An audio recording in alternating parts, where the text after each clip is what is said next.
할렐루야, 아멘. 하나님과 함께하는 안산동산교회 3부 예배로 모이신 여러분들을 환영합니다.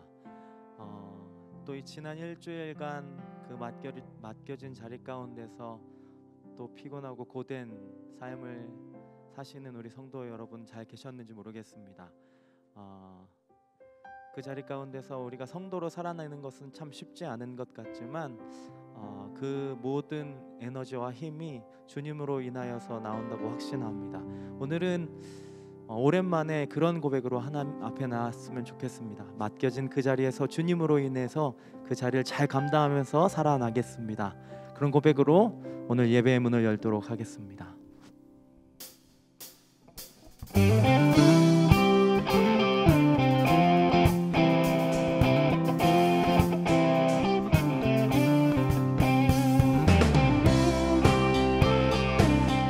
기쁜 마음으로 박수 함께 하면서 찬양합니다. 세상에 가득한 소리가 내게 갈 수 없다 말하고 끝을 알 수 없는 어둠에 내 맘은 들려도 반복된 수많은 실수가 나를 주저하게 만들고 감당하지 못할 두려움이 내 맘을 꺾어도 세상의 소리에 흔들릴 때도 순종하며 가네.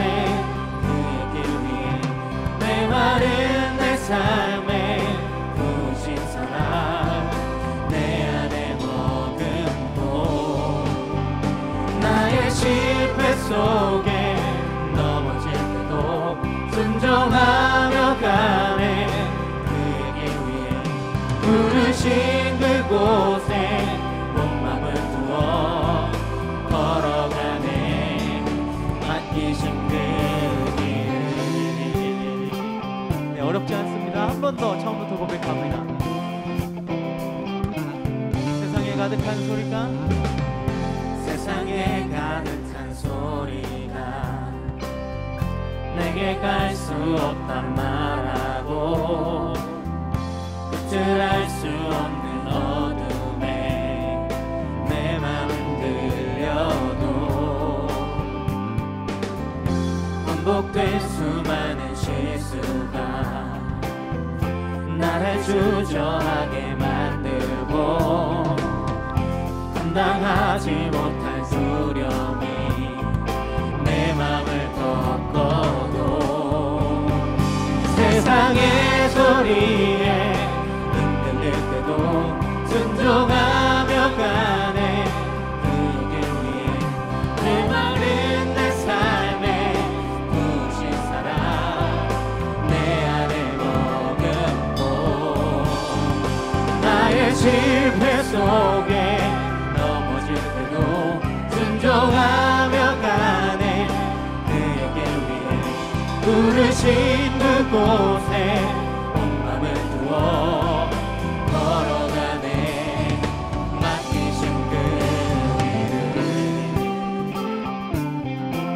네, 우리 처음부터 한 번 더 고백하면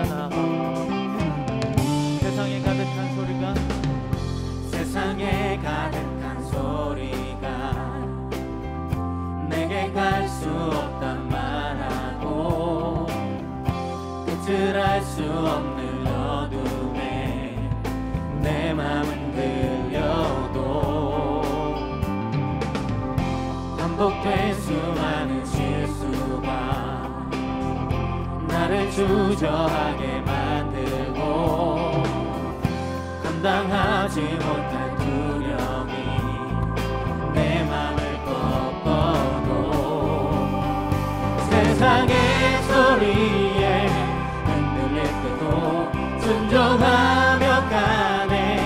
그의 길 위에 내 말은 내 삶에 부신 사랑 내 안에 머금고 나의 실패 속에 넘어질 때도 순종하며 가네.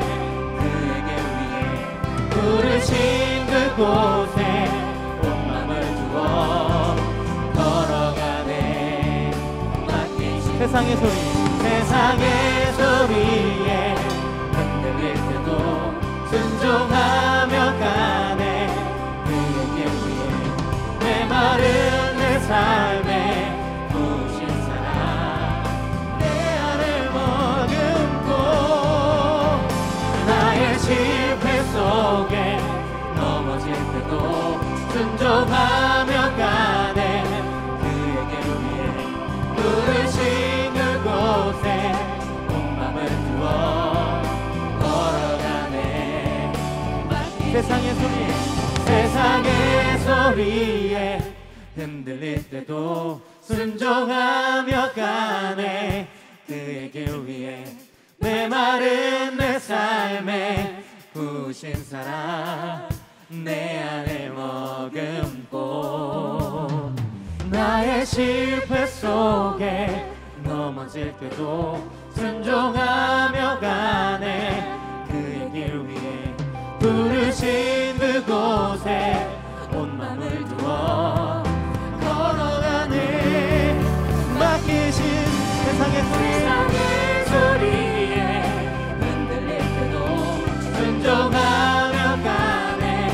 그에게 위해 내 마른 내 삶에 부으신 사랑 내 안에 머금고 나의 실패 속에 넘어질 때도 순종하며 가네.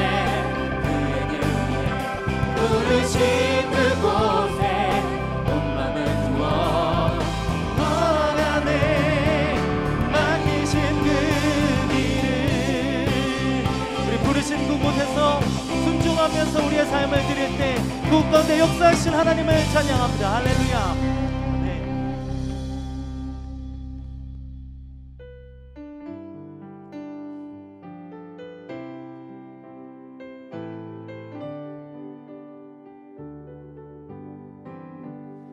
푸른 바다 나서니 뭐 어디든지 가오리다. 괴로우나 즐거우나 주만 따라가오리니 어느 누가 막으리까. 죽음인들 막으리까. 어느 누가 막으리까. 죽음인들 막으리까. 하골골짝 빈들에도 복음 들고 가오리다. 소돔 같은 거리에도 사랑 안고 찾아가서 종의 몸에 시린 것도 아낌없이 드리리다. 종의 몸에 시린 것도 아낌없이 드리리다. 존귀 영광 모든 권세 주님 홀로 받으소서. 멸시천대 십자가는 제가 지고 가오리다. 이름 없이 빛도 없이 감사하며 섬기리다. 이름 없이 빛도 없이 감사하며 섬기리다. 우리 2절 가사로 고백할까요? 아굴골짝 빈들에도 복음 들고 가오리다. 소돔 같은 거리에도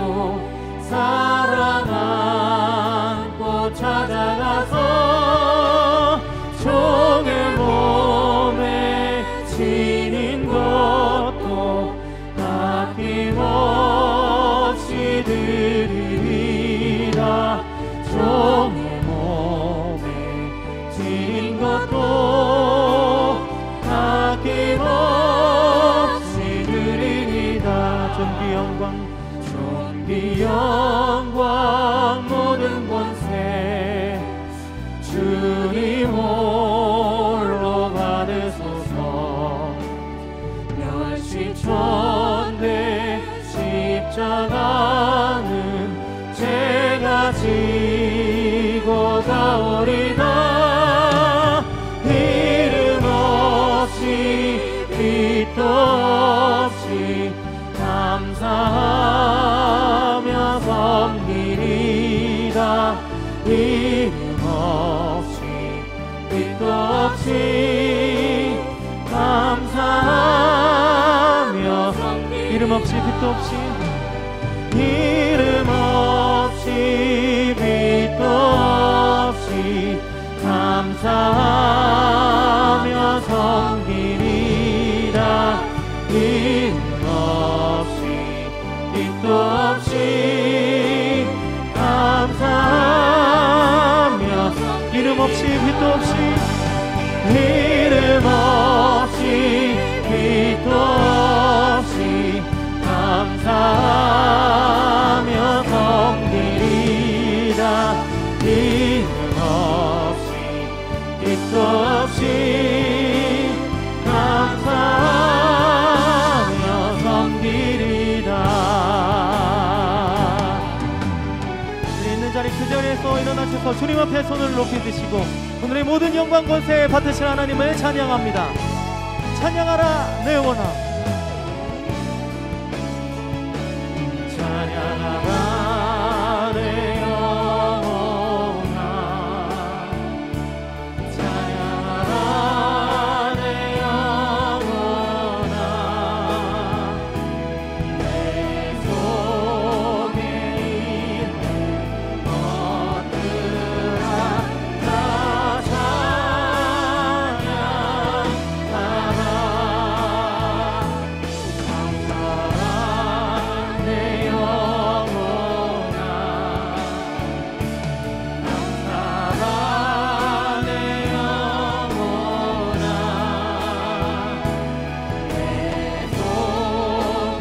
있는 것들아 다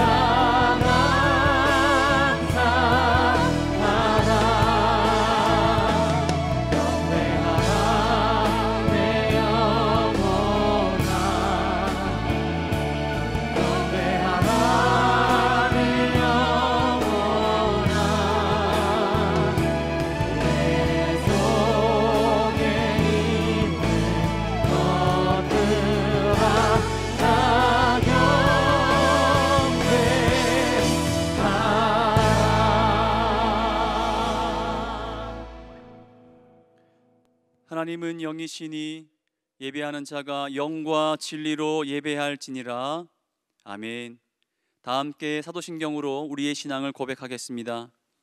전능하사 천지를 만드신 하나님 아버지를 내가 믿사오며 그 외아들 우리 주 예수 그리스도를 믿사오니 이는 성령으로 잉태하사 동정녀 마리아에게 나시고 본디오 빌라도에게 고난을 받으사 십자가에 못 박혀 죽으시고 장사한 지 사흘 만에 죽은 자 가운데서 다시 살아나시며 하늘에 오르사 전능하신 하나님 우편에 앉아 계시다가 저리로서 산 자와 죽은 자를 심판하러 오시리라.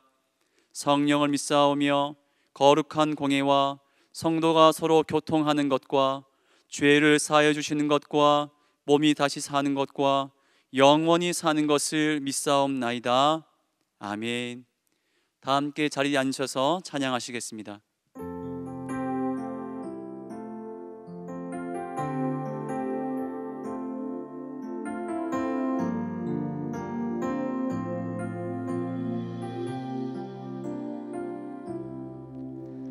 환난 가난과 고난 수고로움 속에도 성도는 그 믿음을 지켰네. 주를 섬기는 일에 자신을 다 드리며 진리의 말씀과 성령으로 그 길을 걸었네. 환난 가난과 고난, 환난 가난과 고난, 수고로움 속에도 성도는 그 믿음을 지켰네.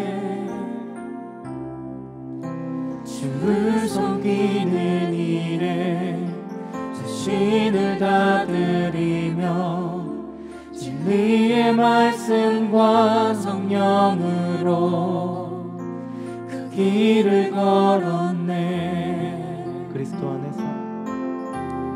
그리스도 안에서 새롭게 하시고 그리스도로 인하여 자유케 되었네.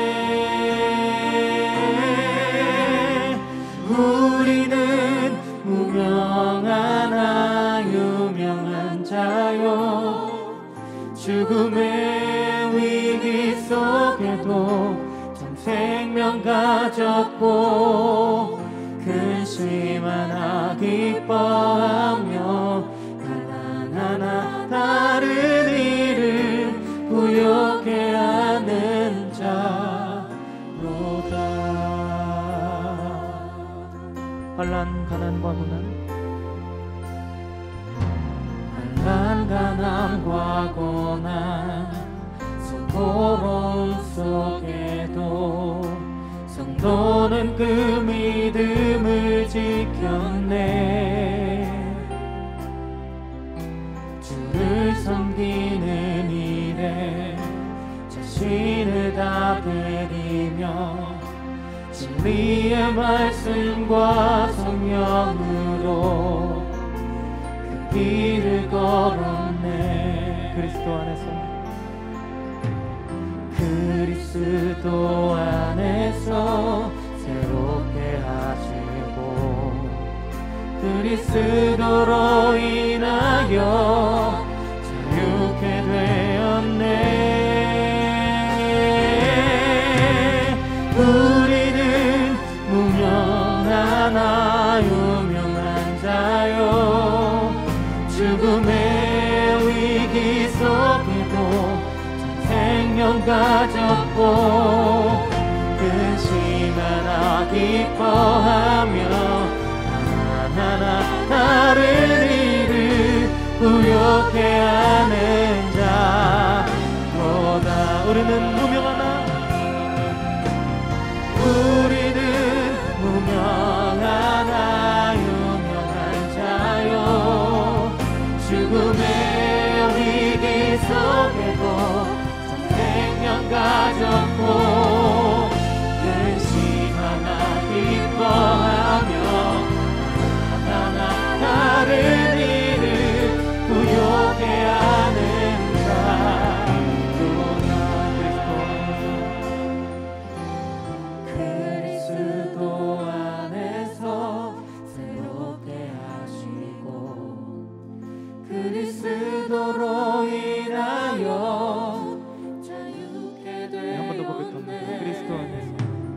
그리스도 안에서 새롭게 하시고 그리스도로 인하여 자유케 돼.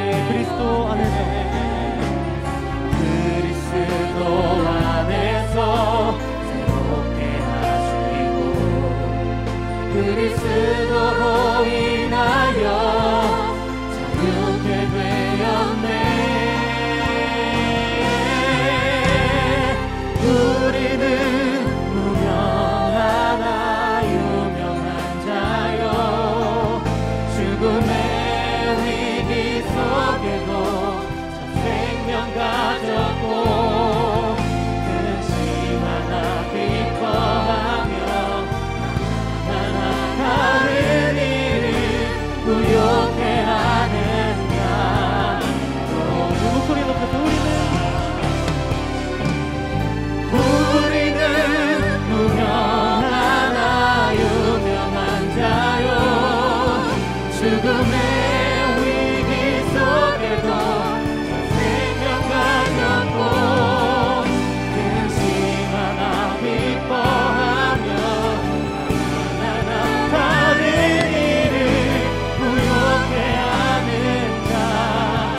마지막으로 다시 한번 우리는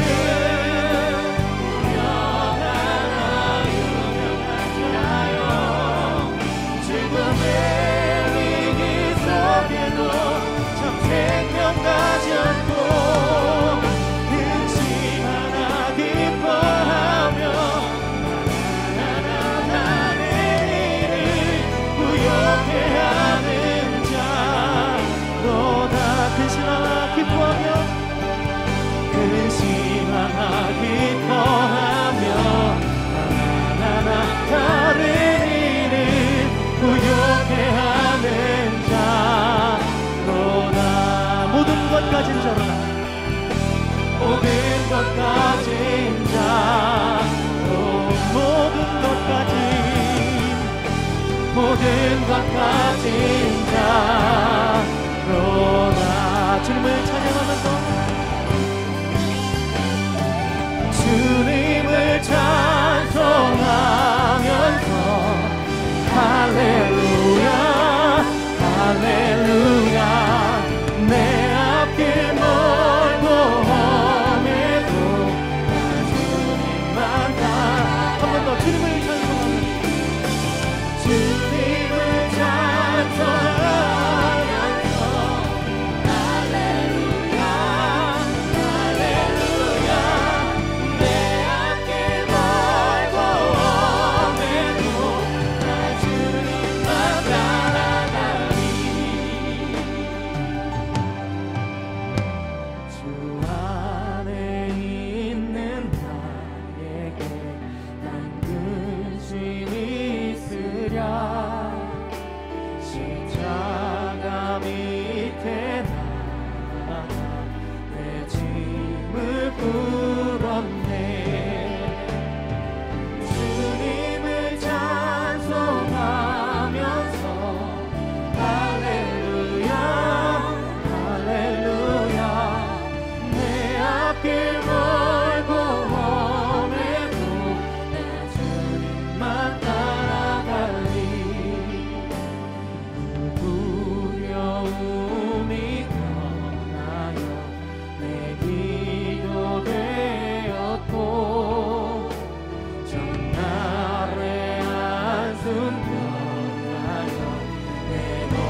태초에 천지를 창조하시고 지금도 살아 역사하시며 우리의 삶을 주관하시고 인도하시는 하나님 아버지, 이 시간 우리를 예배자로 부르셔서 주님 앞에 신령과 진정으로 예배하게 하심에 감사를 드립니다. 세상은 온통 코로나19 바이러스로 인하여 혼란과 두려움에 가득 차 있고, 이 어려움을 극복하기 위해 나라마다 최선의 노력을 기울이고 있습니다. 이러한 상황 속에 교회 또한 자유로이 예배할 수 없고 성도 간의 교제도 어려운 현실입니다. 그동안 우리가 얼마나 편하고 좋은 환경에서 하나님을 찬양하며 예배할 수 있었는지 그 소중함을 깨닫고 있습니다.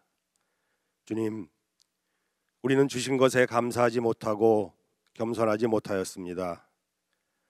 마음은 정결하지 못하였고 세상의 물질 문명을 바라보며 탐욕으로 가득하였음을 고백합니다. 사랑의 하나님, 당신의 자녀들을 십자가 보혈로 덧입혀 주시고 긍휼을 베푸시어 용서하여 주옵시고, 어떠한 어려운 환경에서도 하나님만 바라볼 수 있는 믿음을 허락하여 주시옵소서. 너희가 하나님 나 여호와의 말을 들어 순종하고 의를 행하며 모든 규례를 지키면 내가 애굽 사람에게 내린 질병 중 하나도 너희에게 내리지 아니하리니 나는 너희를 치료하는 여호와임이라 하신 말씀을 마음판에 새기도록 하겠습니다. 여호와 라파의 하나님께서 속히 백신과 치료제가 개발되게 하셔서 팬데믹이 온전히 종식되도록 은혜를 베풀어 주시옵소서.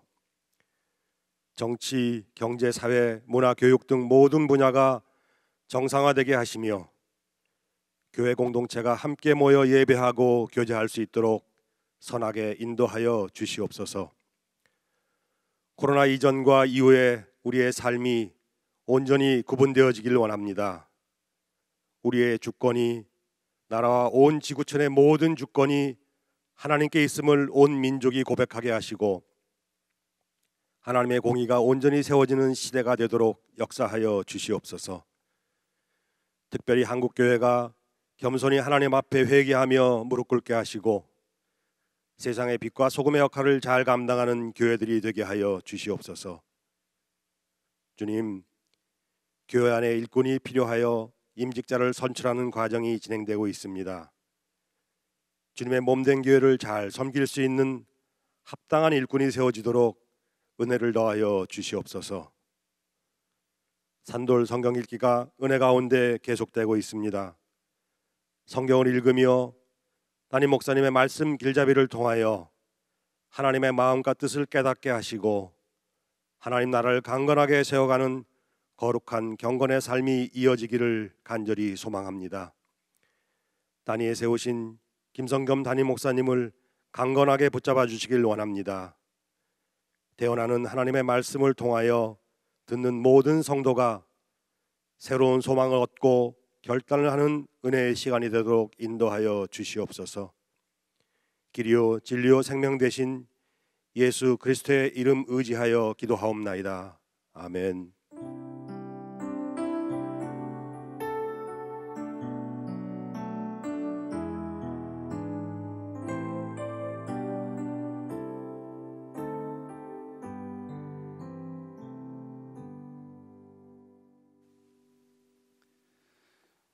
오늘 우리에게 주신 하나님 말씀은 사도행전 28장 1절부터 15절의 말씀입니다. 하나님 말씀 사도행전 28장 1절부터 15절의 말씀입니다. 신약 성경 236쪽입니다. 찾으신 말씀을 한 절씩 교독하시고 마지막 절은 함께 읽겠습니다. 우리가 구조된 후에 안즉 그 섬은 멜리데라 하더라. 비가 오고 날이 참에 원주민들이 우리에게 특별한 동정을 하여 불을 피워 우리를 다 영접하더라. 바울이 나무 한 묶음을 거두어 불에 넣으니 뜨거움으로 말미암아 독사가 나와 그 손을 물고 있는지라. 원주민들이 이 짐승이 그 손에 매달려 있음을 보고 서로 말하되 진실로 이 사람은 살인한 자로다. 바다에서는 구조를 받았으나 공의가 그를 살지 못하게 함이로다 하더니 바울이 그 짐승을 불에 떨어버림에 조금도 상함이 없더라.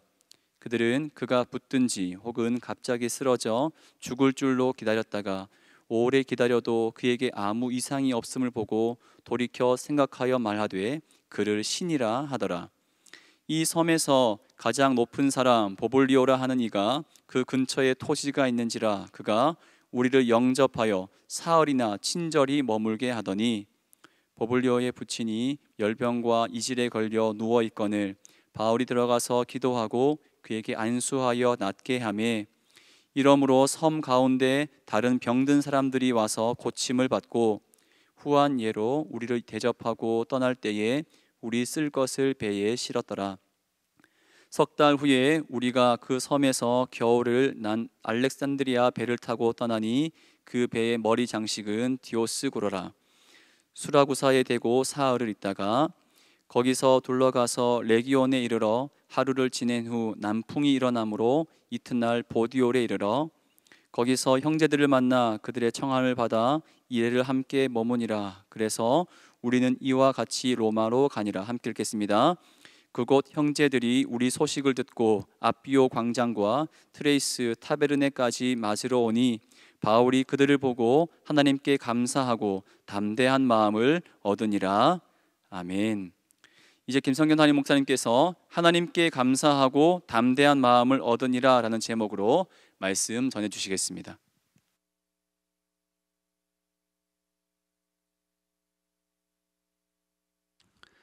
(10월 11일) 주일 예배에 함께 참여하고 계시는 동산의 모든 가족들을 환영하고 축복합니다. 동산교회 유튜브 TV 채널에 가시면 좀 새로운 영상이 올라오기 시작했습니다. 살아있다라는 그 태그로 올라오는 영상인데 살아서 이어지는 겁니다. 있다는 이제 시옷 받침 하나, 시옷 받침이에요.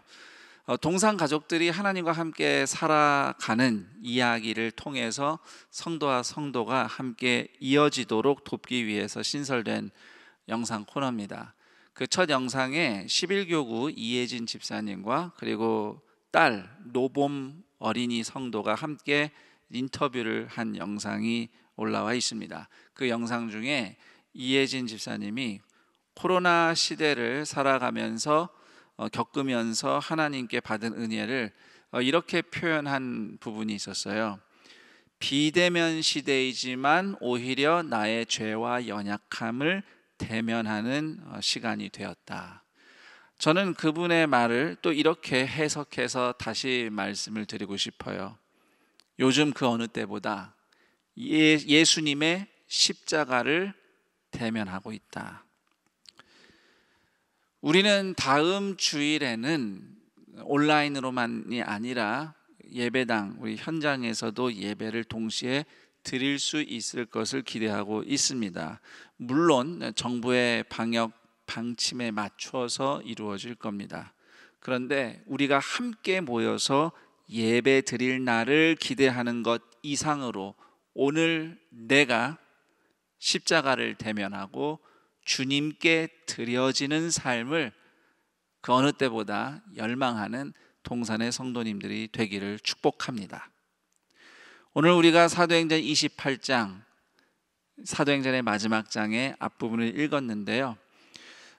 사도 바울이 배에서 구조되고 그 이후 로마로 가게 된 이야기를 통해서 하나님이 우리에게 들려주시는 은혜의 말씀을 듣도록 하겠습니다. 침몰해가는 배에서 276명이 탈출해서 간신히 해변에 상륙해 봤더니 그곳은 멜리데라고 하는 섬이었습니다. 몰타섬이라고도 부르는데요. 면적은 안산시의 한 2배 정도 면적이 되는 섬입니다. 그러니까 작은 섬은 아니죠. 멜리데 섬은 사실 이탈리아 바로 코앞에 있어요. 이탈리아 반도가 이렇게 장화처럼 생겼잖아요. 그 신발 코가 왼쪽을 바라보고 있는 모양으로 장화처럼 생겼는데 그 끝에 시칠리아가 있고 바로 거기서 조금 더 아래로 내려가면 멜리데, 몰타섬이 있습니다. 배가 폭풍에 밀려서 멀리 표류한 줄만 알았는데 결국은 로마 가깝게 왔어요. 이것이 하나님이 일하신 겁니다. 우리 인생도 그런 경우가 많습니다. 고난이 오고 기대했던 행복, 인생의 목표로부터 멀리 떨어져 표류하는 것만 같았는데 나중에 돌아보니 하나님과 더 가까워졌어요. 그것이 고난 가운데서 하나님이 하시는 일입니다.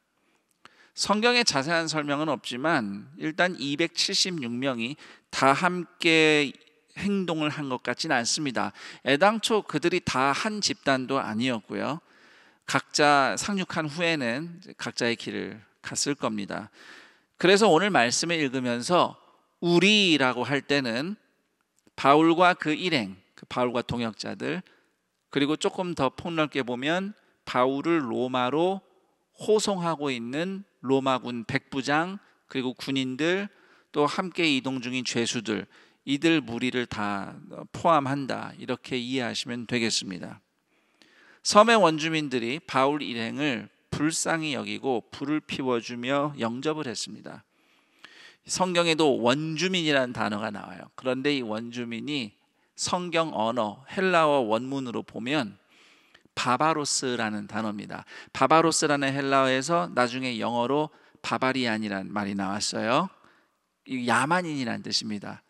말을 하는데 알아들을 수 없이 블라블라블라블라 이렇게 얘기한다고 해서 바바로스, 바바리안 이렇게 부르죠.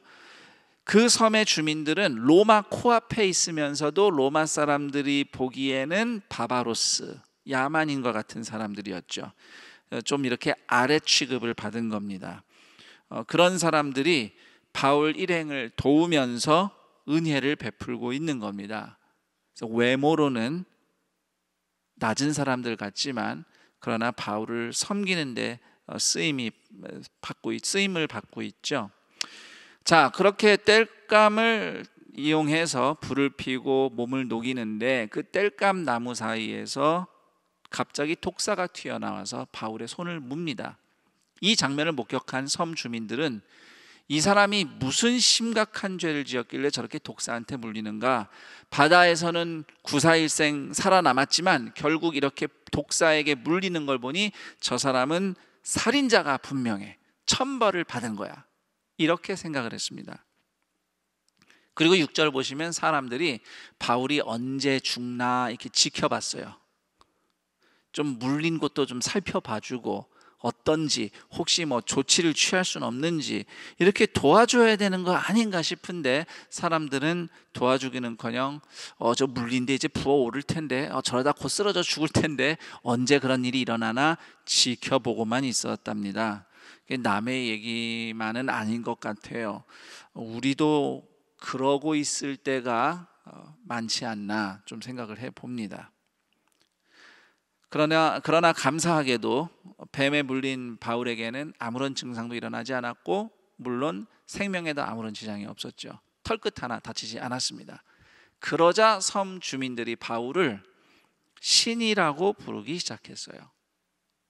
그리고 이 소문이 좀 퍼진 모양이에요. 인근 지역으로 멜리데 섬의 가장 높은 사람이라고 불리는 보블리오라는 인물이 바울 일행을 자기 집으로 초대합니다. 보블리오가 멜리데를 다스리는 관리는 아니었을 거예요. 관리들은 로마 시대 관리들은 땅을 사지 않습니다. 임기가 끝나면 고향으로 돌아갈 거기 때문에. 그래서 이 사람이 그 지역에 땅을 많이 가졌다고 한 걸 봐서 이 사람은 그 섬의 유지예요. 아주 영향력이 큰 부자인 거죠. 땅도 많이 갖고 재산도 많은 사람. 그래서 가장 높은 사람인데 그렇게 그 섬에서 가장 높은 사람이 바울 일행을 집으로 초대했어요.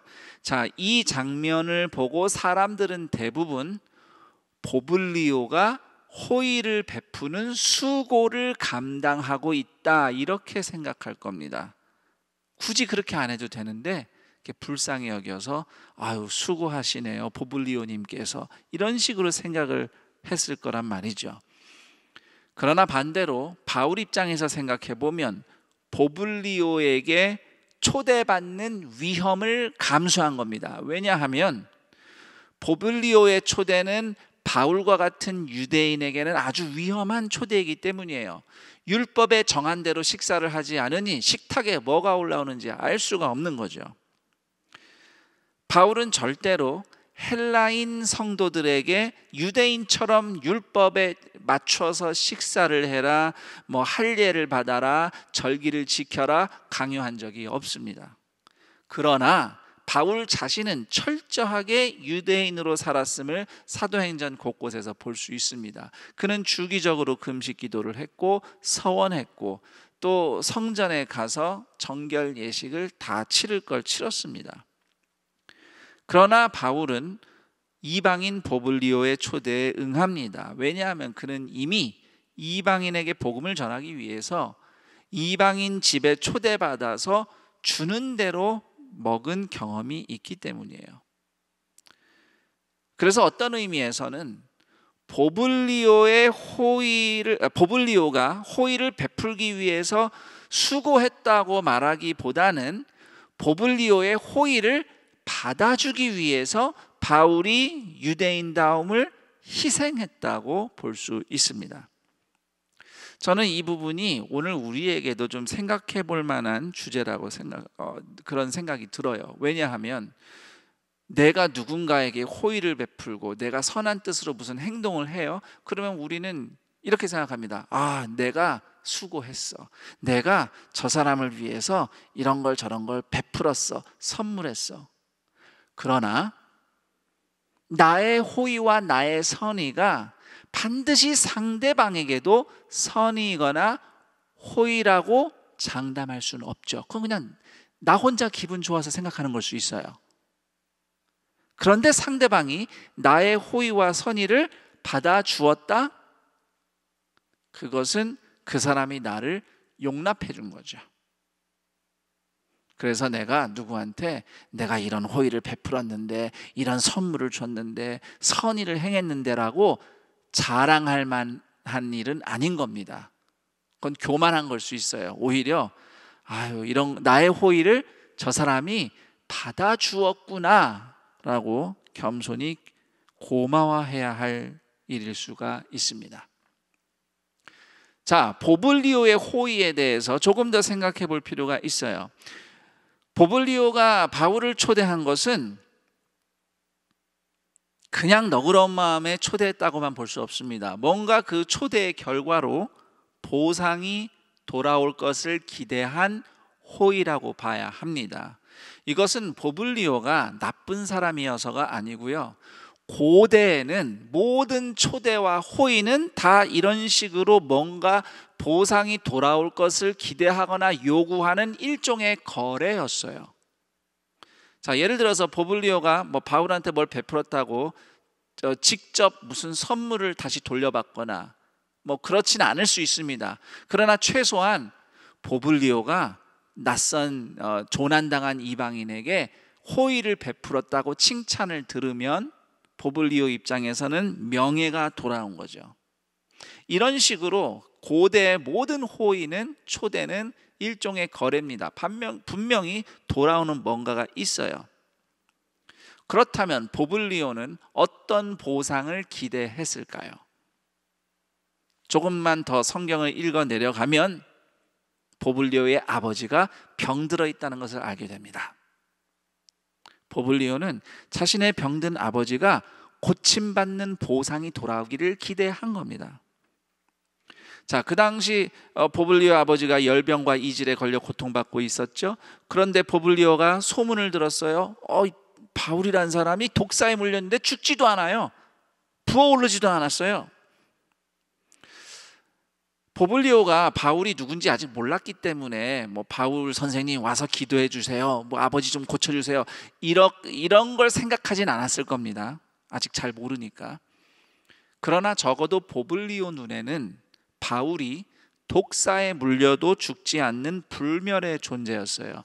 그래서 보블리오는 아마 바울에 대한 얘기를 듣고 신이라고 불리는 사람을 우리 집에 초대해서 잘 대접하면 신의 은덕으로 아버지의 병이 나을 수도 있겠다라고 기대했을 겁니다. 그래서 초대한 거죠. 그냥 초대했겠습니까?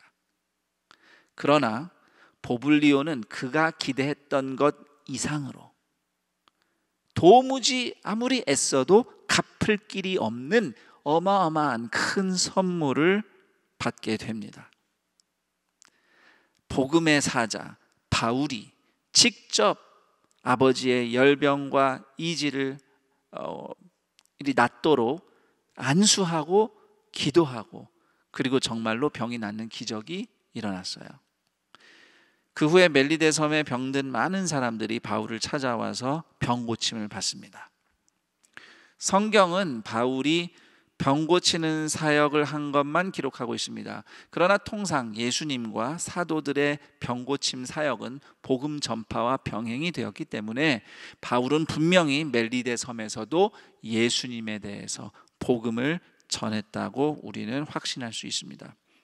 물론 성경에는 멜리데 주민들 또는 보블리오가 예수를 믿었다는 기록은 없습니다만 초대교회 시절부터 전해 내려오는 전승에 의하면 보블리오는 멜리데 최초의 주교가 됩니다. 즉 멜리데의 교회가 세워지고 그 교회의 리더가 되었다고 합니다.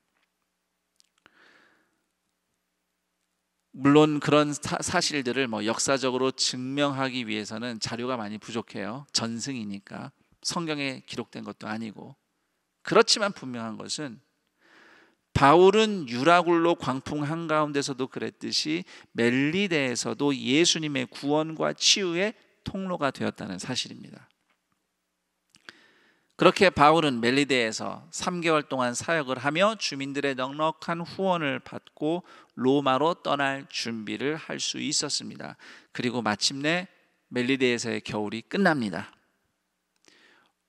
그래서 로마로 가는 또 다른 알렉산드리아 배를 타고 남은 여정을 마치게 되죠. 자, 그렇게 바울은 로마에 입성을 합니다. 로마에 바울이 온다는 소식을 듣고 바울을 맞으러 나온 로마 교회 성도들을 만난 바울은 오늘 15절 말씀에 기록된 대로 하나님께 감사하고 담대한 마음을 얻게 됩니다. 여기까지가 오늘 성경 이야기가 되겠습니다. 오늘 성경 이야기에서 가장 두드러진 주제 한 가지를 뽑으라면 그것은 하나님의 보호하심이에요. 폭풍에서 구조된 바울은 섬 주민들의 긍휼을 입어서 보살핌을 받을 수 있었죠. 특히 바울에게는 독사에게 물리는 위기가 찾아왔지만 털끝 하나 다치지 않았습니다. 그런데 하나님의 보호하심은 거기서 그치지 않죠.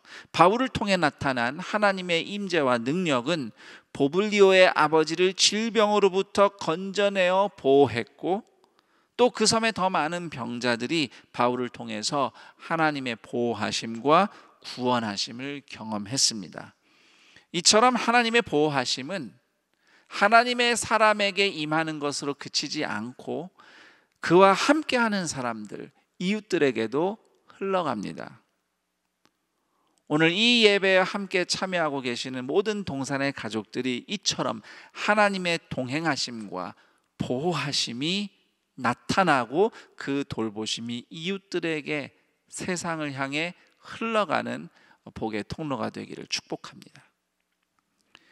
자, 그런데 오늘 말씀에서 폭풍과 독사와 질병으로부터 보호받는 은혜보다 더 큰 은혜가 무엇인지 보여주는 장면이 있습니다. 바로 바울이 독사에 물리자마자 섬주민들이 저 사람은 살인자이기 때문에 천벌받은 거야 라고 생각한 그 장면입니다. 우리는 사도 바울이 예수님이 보내신 하나님의 일꾼이라고 알고 있기 때문에 멜리데 섬주민들이 저 사람 살인자에서 천벌받은 거다 이렇게 생각하는 장면을 보고 참 터무니없다 이렇게 느꼈을 겁니다. 그러나 조금만 더 생각해 보죠. 그 장면이 굉장히 의미심장해지는데요. 바울은 과거에 정말로 누군가의 피를 흘렸던 살인자였습니다. 스데반을 돌로 쳐 죽인 무리 중에 한 사람이 바울이었죠. 그래서 멜리데 주민이 바울을 보면서 살인자라고 생각한 것은 엄밀히 말하면 틀린 얘기는 아닙니다. 원래 주님 만나기 전에 바울은 멜리데 주민들의 말처럼 천벌받아 마땅한 죄인이었어요. 그러나 예수님이 먼저 바울을 찾아오셨고 용서하시고 심지어 주님의 일을 맡기셨습니다. 그렇게 바울은 심판을 면하고 구원을 얻었습니다. 그래서 바울이 독사에 물렸지만 보호받은 기적은 한편으로는 하나님이 바울에게 베푸신 용서가 얼마나 큰지를 잘 보여주는 사건이라고 할 수 있습니다. 영혼이 멸망당하는 심판으로부터 보호하신 하나님의 은혜가 나타난 거죠. 그리고 하나님의 보호하심과 관련해서 또 하나 인상적인 장면이 있어요. 로마에 도착한 바울이 그를 맞으러 나온 로마 교회 성도들을 만날 때 하나님께 감사하고 담대한 마음을 얻은 장면입니다. 그때 바울이 느낀 감정은 하나님이 여기까지 보호하셨구나, 감사합니다, 이런 마음이었을 겁니다. 바울은 우리가 쭉 읽어와서 알지만 자신보다는 늘 다른 사람들을 보호하고 위로하기 위해 애썼던 리더의 자리에서 살았습니다. 선교팀과 함께 움직일 때도 그랬고, 또 광풍 가운데서도 배 탄 사람들을 구원하는 일에 헌신했죠. 그랬던 바울이 로마 교회 성도들을 만났을 때 감사와 용기를 느꼈어요. 저는 이 장면에서 바울도 사람이다, 위로와 용기가 필요한 사람이다, 바울이 그동안 내심 얼마나 마음고생이 심했겠는가라는 생각을 하게 됐습니다. 그런 바울이 이제는 로마 성도들을 통해 자신이 위로와 용기를 얻고 있어요. 그 위로와 용기는 하나님께서 바울의 영혼에 베푸신 보호와 위로였다고 생각합니다. 자, 오늘 성경 이야기에서 이렇게 하나님의 보호하심이 두드러짐과 동시에 또 한 가지 중요한 진리를 우리에게 보여주고 있습니다. 멜리데는 단지 바울 일행이 표류하다 보니 어쩌다 상륙한 섬이 아니라 하나님이 바울을 보내신 선교 현장이었다는 사실이죠. 그 당시 바울의 처지는 빈손으로 섬에 상륙했기 때문에 주민들의 은혜와 도움을 입어야만 생존이 가능했던 비천한 상태였습니다. 그러나 바울은 그곳에서도 구원하시는 하나님의 은혜를 나누어 주는 하나님의 일꾼으로 빛을 발합니다. 그리스도 안에서 하나님의 주권 아래에서 사는 사람들에게는 어쩌다 보니 우연히 재수 없어서 일어나는 일은 하나도 없습니다. 지금 서 있는 그곳이 하나님께서 보내신 곳이에요. 다시 말하면 예수님의 제자는 어디에 있든지 나는 보냄받은 사람이라는 마음으로 살아가는 것입니다. 자, 예를 들어서 지금 예배를 드리고 계시는 우리 성도님들, 여러분이 살고 있는 동네를 한번 생각해 보시죠. 현실적으로만 따져 본다면 여러분이 그 동네에 살게 된 경위는 가진 돈에 맞춰서 집을 구하다 보니 그곳으로 이사했을 수도 있고요. 또는 자녀들의 학교를 생각해서 그 동네로 오셨을 수 있습니다. 또는 직장 출퇴근 거리, 사업장 이런 것들을 생각해서 집을 얻고 이사 온 곳이 지금 여러분이 사는 그 도시, 그 동네일 것입니다. 더 잘 돼서 그 동네로 이사 왔다고 생각하는 분도 계실 것이고, 또 반대로 어려운 형편에 맞추다 보니 등 떠밀려서 여기에 산다고 생각할지도 모르겠습니다. 그러나 여러분이 그 동네에 살고 있는 것이 단순히 그런 이유만으로 이루어진 일일까요? 예수님을 믿는 사람들에게 과연 등 떠밀려서 어쩔 수 없이 이곳에 있다고 말할 여지가 있을까요? 만일 예수님이 여러분의 삶의 주인이심을 믿는다면 지금 여기에 있는 여러분의 삶은 우연도 불행도 아닌 하나님의 주권 아래에 있는 것입니다. 어쩌다 보니 그런 게 아니에요. 오히려 주님이 보내신 겁니다. 그 동네, 그 삶의 자리에 예수님을 믿는 여러분을 하나님께서 보내신 뜻이 있다고 믿습니다. 또 다른 예를 생각해 보죠. 지금 코로나19 상황으로 많은 변화를 겪고 있는 우리의 삶을 한번 되돌아봅시다. 그때그때마다 바뀌는 감염 상황, 그리고 방역 방침에 맞추느라 가정, 교회 공동체, 직장, 학교, 사회에서 여러 혼란과 불편함을 겪고 있습니다. 이랬다가도 저래 하고 저랬다 또 이렇게 돌아오고, 처음에는 임시 조치였던 상황들이 어느덧 우리의 평범한 일상이 되어버렸습니다. 기약 없이 불시착한 것만 같은 현실. 겉보기에는 코로나 바이러스에 등 떠밀려서 방황하는 것처럼 보입니다.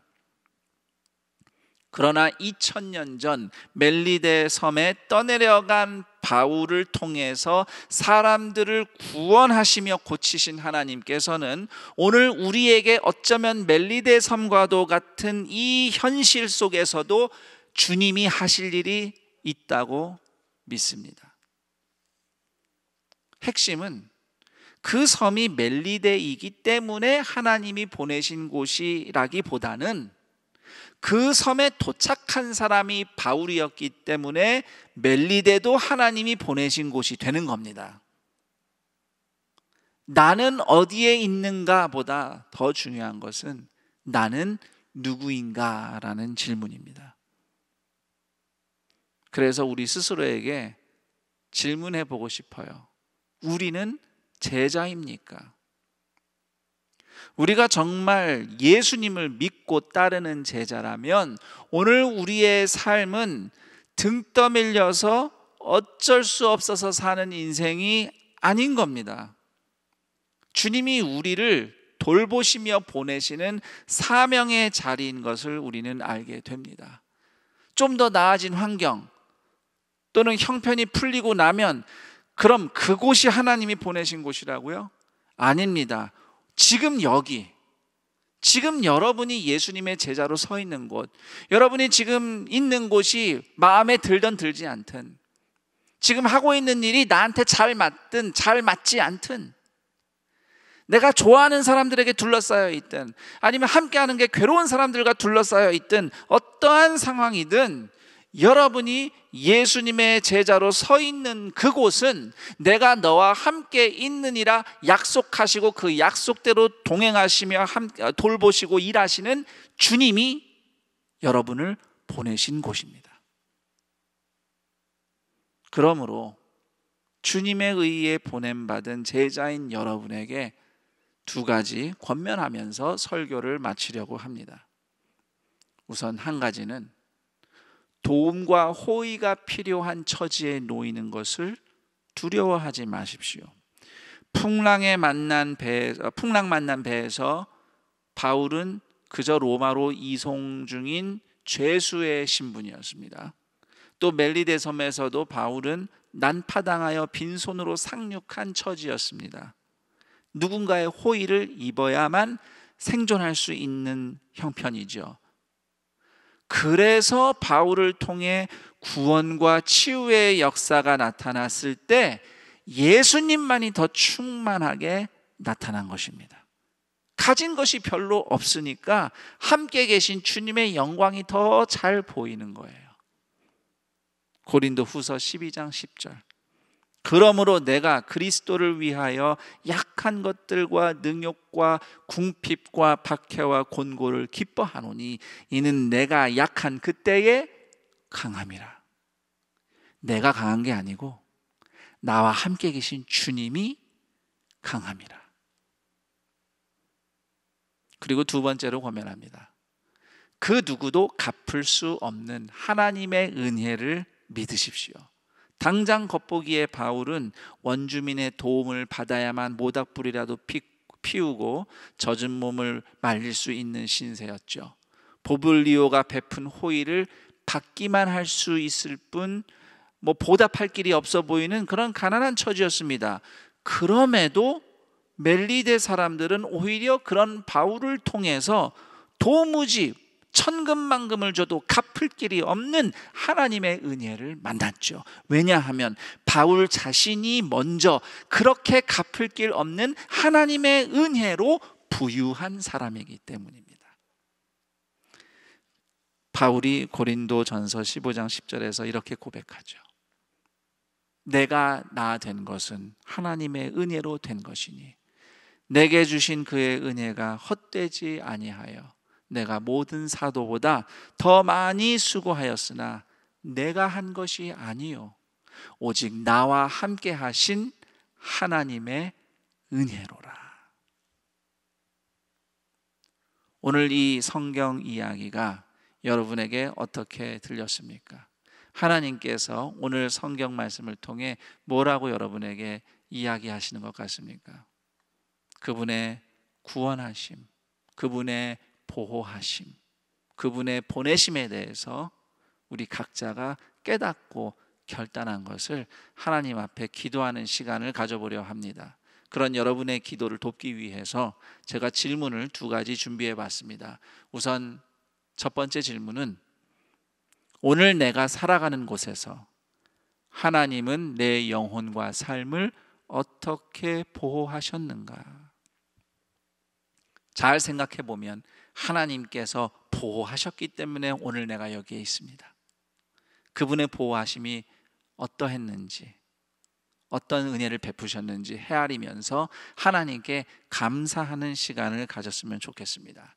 그리고 2번째 질문은 하나님의 보호하심과 돌보심이 세상에도 흘러가도록 주님이 나를 보내신 자리는 어디인가?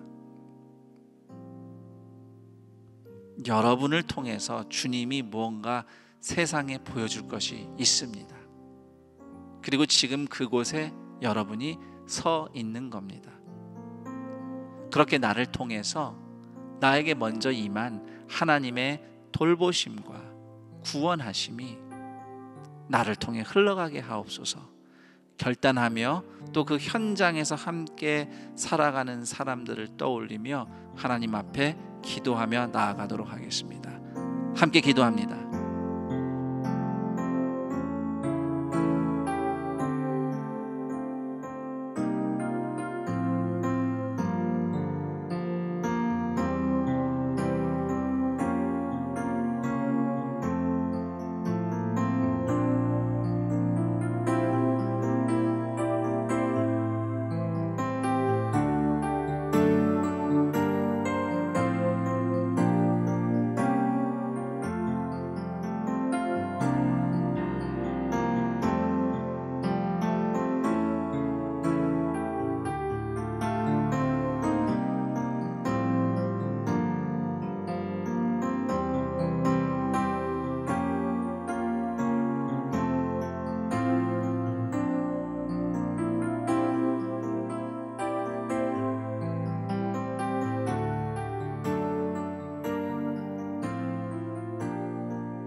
하나님 아버지 감사합니다.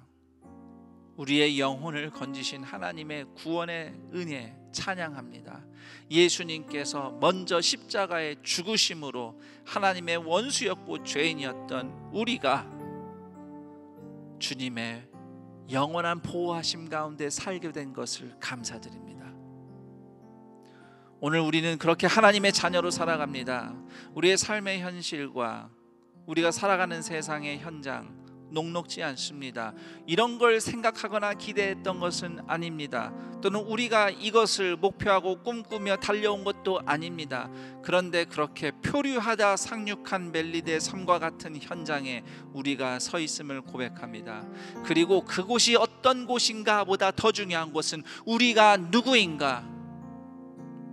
이 시간 이 예배에 함께 참여하고 있는 모든 성도들이 하나같이 나는 예수 그리스도를 구주로 믿고 의지하는 주님의 제자입니다라고 고백하게 하시고, 그 고백에 있는 모든 주님의 사람들이 서 있는 곳은 다 하나님이 앞서 행하시며 주님이 부르시며 보내신 하나님의 역사가 일어나는 땅임을 알게 하여 주옵소서. 그 현장 속에서 우리는 작은 존재로 걸어갈 것입니다. 그 현장이 마음에 들지 않을 수도 있고, 내가 하는 일과 지금 내가 살아가는 시간이 도무지 나에게 맞지 않고 힘든 그런 상황일 수도 있습니다. 그러나 예수님의 인도하심을 받는 주님의 사람들로서 그곳에 설 때에 하나님께서 우리를 통하여 하실 일이 있음을 믿사오니, 이곳이 되었든 저곳이 되었든 어느 곳에서든 우리로 예수님의 제자로 걸어가게 하시고, 내가 너와 함께 있느니라 약속하신 대로 동행하시는 하나님의 돌보심과 보호하심과 구원하심과 고치심이 그렇게 주님 앞에 믿음을 고백하며 나아가는 동산의 가족들 한 사람 한 사람을 통하여 나타나게 하여 주옵소서. 연약한 처지로 살아가기에 오히려 하나님의 위대하심이, 하나님의 능력이 나타나는 주님의 사람들 되게 하여 주옵소서. 그러한 믿음의 결단, 하나님의 보호하심과 보내심을 감사하는 마음으로 하나님 앞에 예물을 드립니다. 온라인으로 헌금 드리는 손길이 있습니다. 또 대면하여 함께 예배 드릴 날을 기약하며 예물을 따로 떼어놓는 손길도 있습니다. 넉넉해서 드리는 것이 아니라 부족하더라도 돌보시는 하나님의 은혜에 감사해서 이런 나의 섬김을 통해 주님 누군가를 또 돌아보시고 구원하시고 고쳐달라는 그 간절한 마음으로 드리는 손길들이 있습니다. 하나님, 그 손길들을 기억하시고 오늘 그 손을 잡아주시고 채우시며 인도하여 주옵소서. 그렇게 드려진 예물이 하나님의 구원의 또 치유의 놀라운 역사 가운데 아름답게 사용되게 하여 주옵소서. 우리 주 예수 그리스도의 이름으로 기도드립니다. 아멘.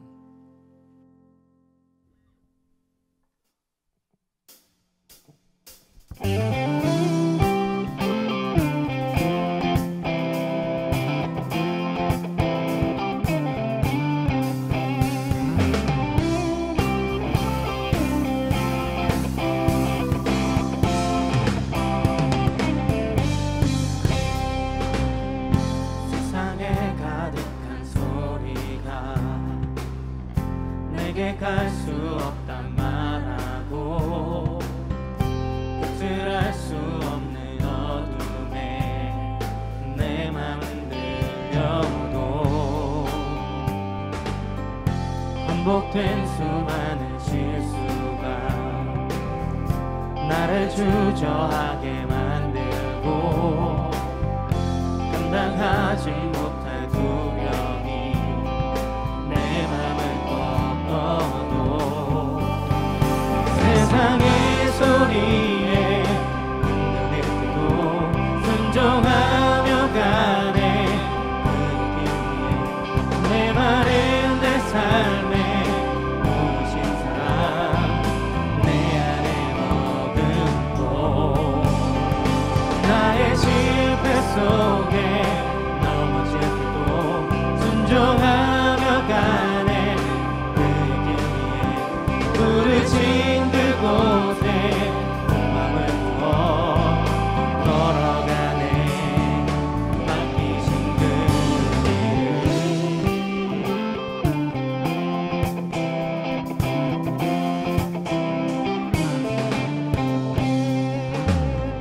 세상에 가득한 소리가 내게 갈 수 없다 말하고 끝을 없는 어둠에 내 맘은 들려도 반복된 수많은 실수가 나를 주저하게 만들고 감당하지 못할 두려움이 내 맘을 꺾어도 세상의 소리에 흔들릴 때도 순종하며 가네. 그의 길 위에 내 마른 내 삶에 오신 사랑 내 안에 머금고 나의 실패 속에 넘어질 때도 순종하며 가네. 그의 길 위에 부르신 그곳에 온 맘을 두어 걸어가네. 맡기신 그 세상의 소리에 흔들릴 때도 순종하며 가네. 그의 길 위에 내 마른 내 삶에 부신 사랑 내 안에 머금고 나의 실패 속에 넘어질 때도 순종하며 가네. 그의 길 위에 부르신 그곳에 온 맘을 두어 걸어가네. 맡기신 그 세상의 소리에 흔들릴 때도 순종하며 가네. 그의 길 위에 내 마른 내 삶에 오신 사랑 내 안에 머금고 나의 실패 속에 넘어질 때도 순종하며 가네. 그의 길 위에 부르신 그곳에 온 맘을 두어 걸어가네. 맡기신 그 길을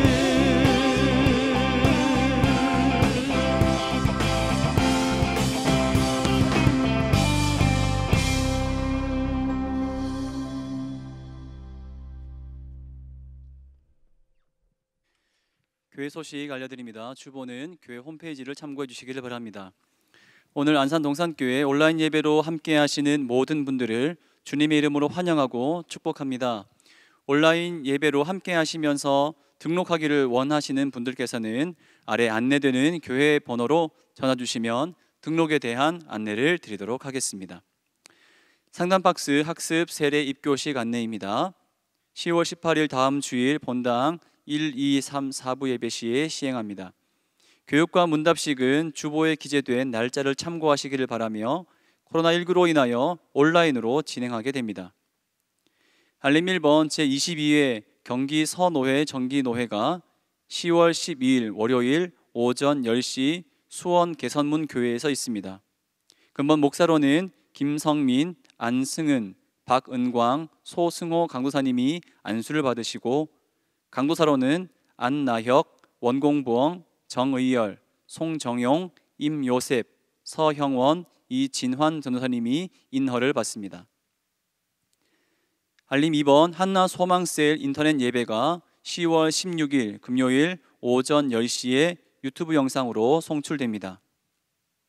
알림 4번 동산타임즈 시오로가 발행되었습니다. 시오로는 온라인 예배로 인해 오프라인과 웹용으로 발행되었사오니 이용에 착오 없으시기를 바랍니다. 오른쪽 상단 박스 2020년 하반기 특별 저녁 기도회 안내입니다.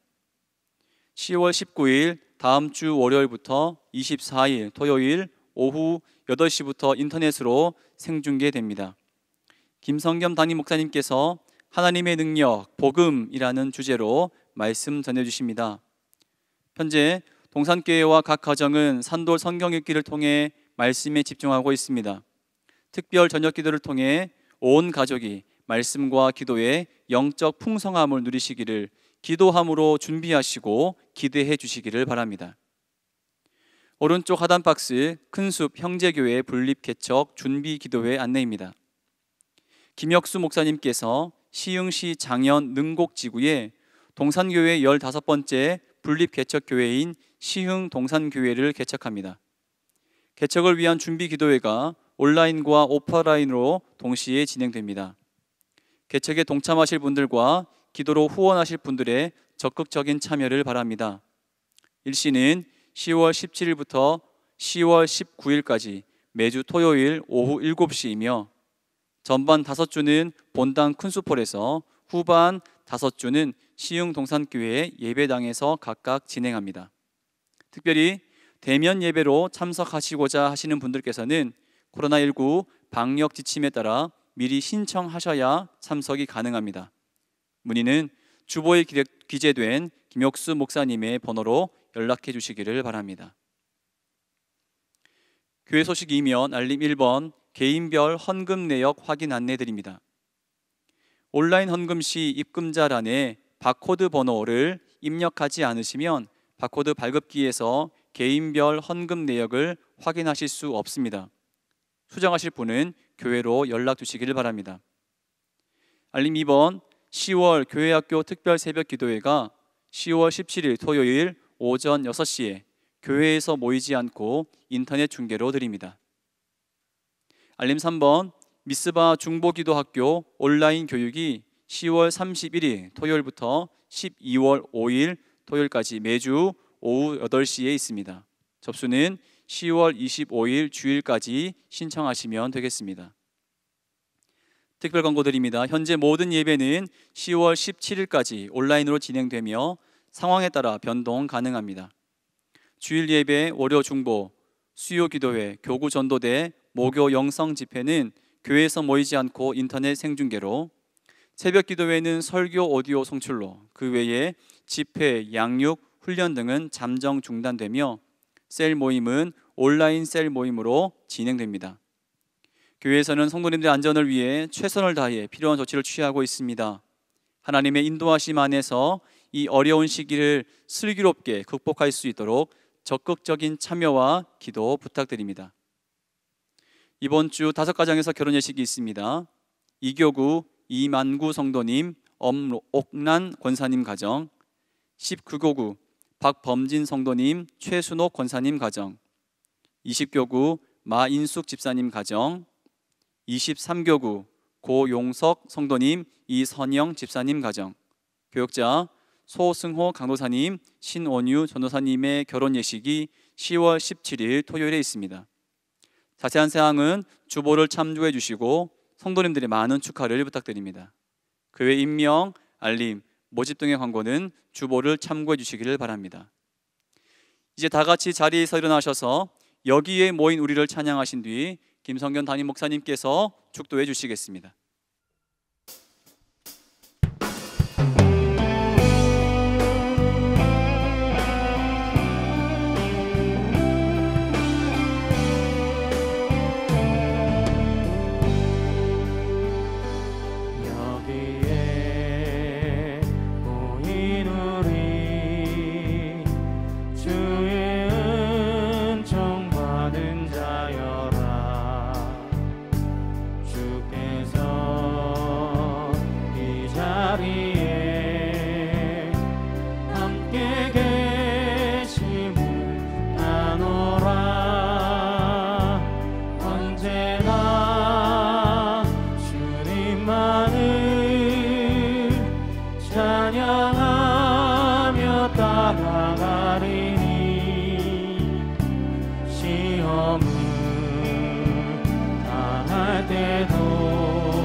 우리 주 예수 그리스도의 은혜와 하나님 아버지의 그 크신 사랑하심과 성령 하나님의 교통 감화 충만 인도하심이 표류하다 떠밀려온 멜리데 섬마저도 하나님의 보호하심과 보내심이 있었던 땅이 되었듯이 오늘 우리의 삶의 현장에서 함께 하시는 하나님의 구원하심과 보호하심, 그리고 우리의 보내심에 충실하게 우리를 통하여 구원하시며 살리시는 하나님의 은혜가 흘러가기를 소망하며 그와 같은 예수님의 제자로 살아가기를 원한다고 고백하며 주를 예배하는 동산의 모든 가족들, 주님의 제자들, 하나님의 자녀들, 성령의 사람들 머리머리 위에 영원토록 함께 있을지어다.